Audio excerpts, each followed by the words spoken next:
നമസ്കാരം. ഏവർക്കും ആയിരവല്ലി മീഡിയയിലേക്ക് ഹൃദ്യമായ സ്വാഗതം.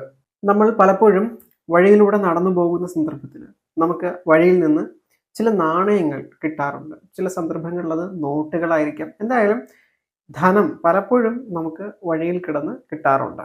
ഇങ്ങനെ നമ്മൾ പോകുന്ന വഴിയിൽ കിടക്കുന്ന നാണയങ്ങൾ അല്ലെങ്കിൽ നോട്ടുകൾ പലപ്പോഴും നമുക്ക് സന്തോഷമോ കൗതുകമോ ആശങ്കയോ ഒക്കെ തന്നെ സമ്മാനിക്കാറുമുണ്ട്. ഇങ്ങനെ നമുക്ക് കിട്ടുന്ന പണം എടുക്കാൻ സാധിക്കുമോ അല്ലെങ്കിൽ എടുക്കാമോ, എടുത്താൽ എന്ത് ചെയ്യണം, ഇങ്ങനെയൊക്കെ നിങ്ങൾക്ക് ആശങ്ക വരുന്നുണ്ട് എങ്കിൽ അതിനുള്ള ഒരു ഉത്തരമാണ് ഇന്നത്തെ വീഡിയോയിലൂടെ നമ്മൾ മനസ്സിലാക്കാൻ പോകുന്നത്. വിശ്വാസ സംബന്ധമാർന്ന ഇതുപോലുള്ള കൂടുതൽ അറിവുകൾ നിങ്ങളിലേക്ക് എത്താൻ ആഗ്രഹിക്കുന്നുവെങ്കിൽ ആയിരവല്ലി മീഡിയ സബ്സ്ക്രൈബ് ചെയ്ത് തുടർന്ന് വരുന്ന ബെല്ലൈക്കൺ കൂടി എനേബിൾ ചെയ്തു. പലപ്പോഴും നമ്മൾ നടന്നു പോകുന്ന സന്ദർഭത്തിൽ വഴിയരികിൽ നാണയത്തുട്ടുകളോ നോട്ടുകളോ ഒക്കെ തന്നെ നമുക്ക് കാണുവാൻ സാധിക്കുന്നതാണ്. ചിലര് അതിനെ എടുത്ത് കൈകളിൽ സൂക്ഷിക്കാറുണ്ട്, ചിലര് അതിനെ അവഗണിച്ച് മുന്നോട്ട് പോകാറുമാണ് പതിവ്. പിന്നെ കുറച്ചു പേരുണ്ട് ആ നാണയത്തെ എടുത്ത് അടുത്തുള്ള ഏതെങ്കിലും ഒരു ക്ഷേത്രത്തിന്റെ ഭണ്ഡാരത്തിലോ അതുമല്ലെങ്കിൽ സാധുക്കൾക്ക് ഭിക്ഷയായിട്ടോ ദാനമായിട്ടോ ഒക്കെ ആ ധനം കൊടുക്കാറുമുണ്ട്. എന്നാൽ ഇങ്ങനെ ഒരു നാണയം അതല്ലെങ്കിൽ ഒരു നോട്ട് നമ്മളെ വഴികാത്ത് കിടക്കുന്നുണ്ട് എങ്കിൽ അത് അർത്ഥമാക്കുന്നത് എന്താണ്? അല്ലെങ്കിൽ ആ ഒരു സംഭവത്തിലൂടെ ആ ഒരു നാണയം ആ ഒരു നോട്ട് നമ്മളോട് പറയാൻ ശ്രമിക്കുന്നത് എന്താണ്? ആ രഹസ്യമാണ് നമ്മളിന്ന് മനസ്സിലാക്കുന്നത്. പ്രാചീന കാലം മുതൽക്ക് തന്നെ വഴിയിൽ കിടന്ന് കിട്ടുന്ന ഇത്തരം വിലപിടിപ്പുള്ള വസ്തുക്കളെ നമ്മളൊരു നിധിയായിട്ടാണ് സങ്കല്പിക്കുന്നത്. പണ്ട് കാലത്ത് വഴിയാത്രക്കാർക്ക് ഇങ്ങനെ നിധി കുംഭങ്ങൾ ധാരാളം കിട്ടിയിട്ടുള്ള കഥകളൊക്കെ പലരും കേട്ടിട്ടുണ്ടാകും. അപ്പൊ അന്ന് അങ്ങനെ ലഭിച്ചിരുന്ന നിധിയൊക്കെ ഭഗവാന്റെ കടാക്ഷമായിട്ടാണ് അവര് കണ്ടിരുന്നത്. അപ്പൊ അതുകൊണ്ട് തന്നെ ഇന്നത്തെ ഈ ഒരു കാലഘട്ടത്തിൽ നമ്മൾ നടന്നു പോകുന്ന വഴിയിൽ നമ്മളെ വഴികാത്തൊരു നാണയത്തൊട്ട് കിടക്കുന്നുണ്ട് എങ്കിൽ പോലും അതിനെ നമ്മൾ ആ ഒരു നിധി എന്ന സങ്കല്പത്തിൽ വേണം കാണുവാൻ. അപ്പൊ നമുക്ക് അങ്ങനെ ലഭിക്കുന്നുവെങ്കിൽ നമുക്ക് ഒരു നിധി കിട്ടി എന്നതാണ് അതിലൂടെ നമ്മൾ മനസ്സിലാക്കേണ്ടത്. അതായത് ഇങ്ങനെ ഒരു സംഭവം നമ്മുടെ ജീവിതത്തിൽ നടക്കുന്നുവെങ്കിൽ ആ കാലയളവിൽ നമുക്ക് ഭാഗ്യം തെളിഞ്ഞു നിൽക്കുകയാണ് എന്ന് നമുക്ക് മനസ്സിലാക്കാം. ഇങ്ങനെ നിങ്ങൾക്കൊരു ധനം വഴി വക്കിൽ നിന്നോ വഴിയരികിൽ നിന്നോ ഒക്കെ നിങ്ങൾക്ക് കളഞ്ഞു കിട്ടുകയാണ് ലഭിക്കുകയാണ് എങ്കിൽ ആ സമയങ്ങളിൽ ഭാഗ്യ പരീക്ഷണങ്ങളിലേക്ക് നിങ്ങൾ ഏർപ്പെടുമെങ്കിൽ തീർച്ചയായും ആ ഭാഗ്യ പരീക്ഷണങ്ങളിൽ നിങ്ങൾക്ക് വിജയം ഉറപ്പായും ലഭിക്കുന്നതാണ്. അതായത് നമുക്ക് വരാൻ പോകുന്ന ആ ഒരു വലിയ സാമ്പത്തിക നേട്ടത്തിന് മുന്നോടിയായിട്ട് പ്രപഞ്ചം അല്ലെങ്കിൽ ഈ ഒരു പ്രകൃതി നമുക്ക് കാണിച്ചു തരുന്ന സൂചനയായിട്ടാണ് പൗരാണിക വിശ്വാസങ്ങൾ ഇത്തരത്തിൽ ലഭിക്കുന്ന നാണയത്തുട്ടുകൾ അല്ലെങ്കിൽ ധനത്തെ പറയുന്നത്, അല്ലെങ്കിൽ അതിന്റെ ആ ഒരു ഫലത്തെ പറയുന്നത്. ഇനി ഇങ്ങനെ നമ്മൾ നടന്നു പോകുന്ന വഴിയിൽ ഒരു നാണയം കിടക്കുന്നു അല്ലെങ്കിൽ ഒരു നോട്ട് കിടക്കുന്നു എങ്കിൽ നമ്മൾ എന്താണ് ചെയ്യേണ്ടത്? ആ ഒരു ധനം എടുക്കാമോ? എടുത്തു കഴിഞ്ഞാൽ എന്ത് ചെയ്യണം? അല്ലെങ്കിൽ എടുക്കാൻ പാടില്ലേ? ആദ്യമായിട്ട് ഇങ്ങനെ ഒരു നോട്ടോ നാണയമോ വഴിവക്കിൽ കിടക്കുകയാണ്, അത് എടുത്തു എന്നുള്ളത് കൊണ്ട് യാതൊരു ദോഷവുമില്ല. ഇനി ഇങ്ങനെ ലഭിക്കുന്ന ആ ഒരു തുക വലിയ ഒരു തുകയാണ് എങ്കിൽ അതിന്റെ യഥാർത്ഥ ഉടമസ്ഥനെ കണ്ടുപിടിച്ച് നിങ്ങൾക്കത് മടക്കി നൽകാവുന്നതാണ്. അല്ലാത്ത പക്ഷം നിയമ സംവിധാനത്തിൻ്റെതായ വഴിയിലൂടെ നിങ്ങൾക്ക് ആ ധനം അധികാരികൾക്ക് കൈമാറ്റം ചെയ്യാവുന്നതാണ്. അപ്പോൾ നിങ്ങൾക്ക് ലഭിച്ച ഈ ഒരു വലിയ സമ്പത്ത് അല്ലെങ്കിൽ ഈ ഒരു ധനം മറ്റൊരാൾക്ക് കൈമാറ്റം ചെയ്താലും ആ ഒരു ധനം നിങ്ങൾക്കാണ് ലഭിച്ചതല്ലേ.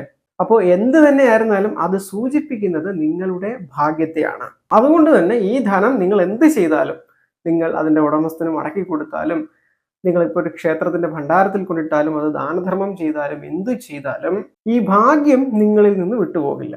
ഇനി ഒരു ചെറിയ തുകയാണ്, ഇപ്പോൾ 1 രൂപയോ 2 രൂപയോ നിങ്ങൾ നടന്നു പോകുന്ന വഴിയിൽ നിന്ന് നിങ്ങൾക്ക് ലഭിച്ചു വന്നിരിക്കട്ടെ. ആ നാണയമോ ധനമോ സൂക്ഷിക്കുന്നതിൽ യാതൊരു തെറ്റുമില്ല. ഇനി നിങ്ങൾക്കത് സൂക്ഷിക്കാൻ മടിയാണ് എങ്കിൽ മുന്നേ സൂചിപ്പിച്ചതുപോലെ ഗൃഹത്തിനടുത്തുള്ള അല്ലെങ്കിൽ നമ്മൾ പോകുന്ന വഴിയിലുള്ള ഏതെങ്കിലും ഒരു ദേവാലയത്തിന്റെ ഭണ്ഡാരത്തിൽ നിങ്ങൾക്കത് എടുത്ത് സമർപ്പിക്കാവുന്നതാണ്.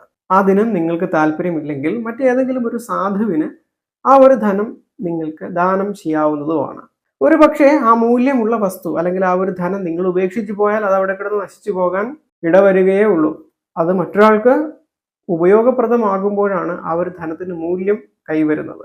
അപ്പൊ എന്ത് തന്നെയായിരുന്നാലും ഇങ്ങനെ ഒരു ധനം നിങ്ങൾക്ക് ലഭിക്കുന്നുവെങ്കിൽ ആ കാലയളവിൽ നിങ്ങളുടെ ഭാഗ്യം ഇരട്ടിയായിട്ട് നിങ്ങളിൽ ഉണ്ടെന്നതാണ് സൂചിപ്പിക്കുന്നത്. മാത്രമല്ല ഈ ഒരു കാലയളവിൽ നമ്മുടെ ജീവിതത്തിലേക്ക് എന്തൊക്കെയോ മഹാഭാഗ്യങ്ങൾ വരാൻ പോകുന്നു എന്നതാണത് സൂചിപ്പിക്കുന്നത്.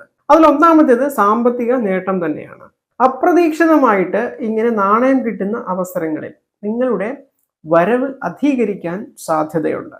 അതായത് വരുമാനത്തിൽ വലിയൊരു ഉയർച്ച ഈ ഒരു കാലയളവിൽ നിങ്ങളെ കാത്തിരിക്കുന്നുണ്ട്. ഇനി നിങ്ങൾക്ക് വൻ കടം ബാധിച്ചിരിക്കുകയാണ്. നിങ്ങളിങ്ങനെ സഞ്ചരിക്കുന്ന വേളയിൽ നിങ്ങൾക്കൊരു ധനം കളഞ്ഞു കിട്ടി. അങ്ങനെയെങ്കിൽ ഓർത്തോളൂ, നിങ്ങളുടെ ആ ഒരു കടബാധ്യതയിൽ നിന്നിട്ട് നിങ്ങൾക്ക് മോചനം നേടാൻ സമയമായി.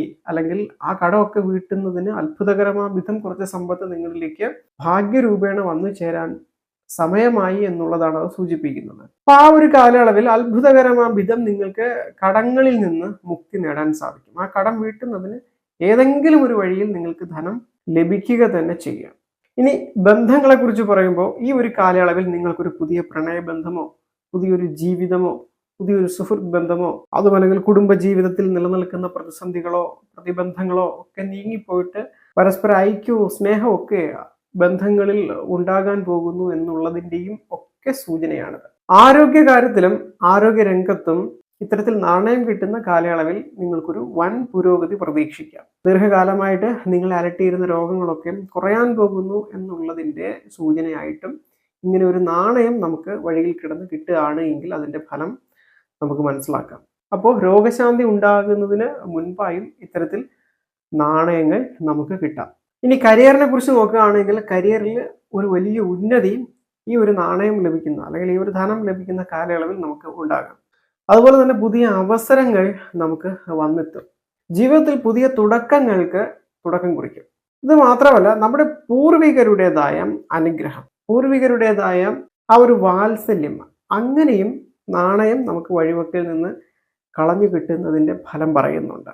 പിതൃപ്രീതി കൈവന്നു എന്നുള്ളതിൻ്റെ ആ ഒരു ഫലമായിട്ടും ഇത്തരത്തിൽ നാണയങ്ങൾ നമുക്ക് വഴിവക്കിൽ നിന്ന് കിട്ടുകയാണെങ്കിൽ അതിൻ്റെ ഫലമായി മനസ്സിലാക്കാം.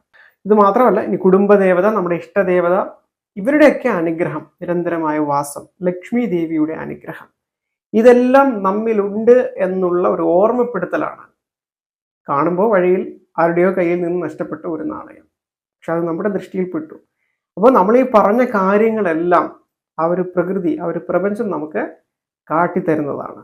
ഇത് കാണുന്ന അവസരത്തിൽ ഒരു പക്ഷേ നമ്മുടെ ദുഃഖത്തിലും സങ്കടത്തിലും ഈശ്വരനൊന്നും ഇല്ല, നമ്മുടെ ദുഃഖം എന്തേ കേൾക്കുന്നില്ല എന്നൊക്കെ വ്യാകുലപ്പെട്ട് നടക്കുന്ന സന്ദർഭത്തിലായിരിക്കും നമ്മളിത് കാണുന്നത്. അങ്ങനെ കാണുന്ന സന്ദർഭത്തിൽ നമ്മൾ ഓർത്തുകൊള്ളുക, ദൈവം നമുക്കൊപ്പം തന്നെയുണ്ട്. ഭാഗ്യം വിദൂരത്തല്ല, അത് നമുക്കൊപ്പമുണ്ട്. അപ്പൊ ഇനി വരുന്ന സന്ദർഭത്തിൽ നിങ്ങൾക്ക് ഇതുപോലെ ഒരു നാണയമോ മറ്റോ കളഞ്ഞു കിട്ടുകയാണ് എങ്കിൽ ധൈര്യപൂർവ്വം അതിനെ എടുക്കാവുന്നതാണ്. നിങ്ങൾക്കത് സൂക്ഷിക്കാവുന്നതുമാണ്. വലിയ തുകയാണ് എങ്കിൽ അതിന്റെ അവകാശികളെ കണ്ടെത്തി ഉറപ്പായിട്ട് നിങ്ങൾ മടക്കി കൊടുക്കുക. അപ്പോൾ എങ്ങനെയായിരുന്നാലും ഒരു ധനം നിങ്ങൾക്കത് കളഞ്ഞു കിട്ടുകയാണ് എങ്കിൽ നിങ്ങൾക്ക് ലക്ഷ്മി കടാക്ഷമുണ്ട്, പിതൃക്കളുടെ പ്രീതിയുണ്ട്, നിങ്ങളുടെ ജീവിതത്തിൽ ഒട്ടേറെ ഐശ്വര്യങ്ങൾ കടന്നു വരാൻ പോകുന്നു, വിഷമിക്കേണ്ട എന്ന് ഈ ഒരു പ്രകൃതി നിങ്ങളോട് പറയാതെ പറയുകയാണ്. അപ്പോൾ വരുന്നൊരു വീഡിയോയിൽ വ്യത്യസ്തമായ മറ്റൊരു അറിവുമായി കണ്ടുമുട്ടാം. നിങ്ങളുടെ ജീവിതത്തിൽ രക്ഷ നേടണം എന്ന് ആഗ്രഹിക്കുന്ന നിങ്ങൾക്കൊരു ആത്മാർത്ഥ സുഹൃത്തുണ്ട് എങ്കിൽ ഈ അറിവുകൾ ആ വ്യക്തിക്ക് കൂടി പകർന്നു കൊടുക്കാം. അല്ലാത്ത പക്ഷം ഈ വീഡിയോ ആ വ്യക്തിക്ക് അയച്ചു കൊടുക്കാം. ഇതുപോലുള്ള കൂടുതൽ അറിവുകൾ നിങ്ങളിലേക്ക് എത്താൻ ആഗ്രഹിക്കുകയാണെങ്കിൽ ചാനൽ ഒന്ന് സബ്സ്ക്രൈബ് ചെയ്ത് ബെല്ലൈക്കൺ ഇനേബിൾ ചെയ്ത് വയ്ക്കുക. വീണ്ടും കാണാം. എല്ലാവർക്കും നന്ദി, നമസ്കാരം.